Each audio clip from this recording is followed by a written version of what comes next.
সেই এলাকার উপপ্রধান, পঞ্চায়েতের রানিং উপপ্রধান, তার বাড়িতে গত পরশুদিন সিআরপিএফ গিয়ে বিরাট তাণ্ডব চালিয়েছে বিনা অন্যায়, বলে যে কমপ্লেন আছে। আজকের ভোট হচ্ছে, সেই প্রদীপ দাস এজেন্ট হিসাবে দীর্ঘ 4 ঘন্টা ঘরের ভিতরে বসে পিসফুলি ভোট হচ্ছে এবং ওখানে সিসিটিভিও আছে, আপনারা দেখতে পারেন। হঠাৎ করে সিআরপিএফ বাইরে যারা ডিউটিতে ছিল তারা ঘরের ভিতরে ঢুকে প্রদীপ দাসের কলার ধরে টেনে বলছে তোমার বিরুদ্ধে কমপ্লেন আছে বলে বেধড়ক মাল লাঠি চার্জ, তাকে ল্যাংটো করে প্যান্ট চাঙিয়া পড়া অবস্থায় তাকে ছুটিয়ে মেরেছে।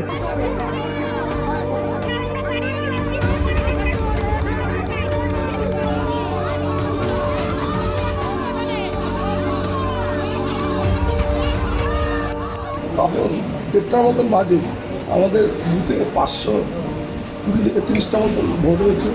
হঠাৎ একটা সিআরপিএফ জওয়ান এসে বলছে যে প্রধান কনে, আমি বললাম এখানে প্রধান কেউ নেই।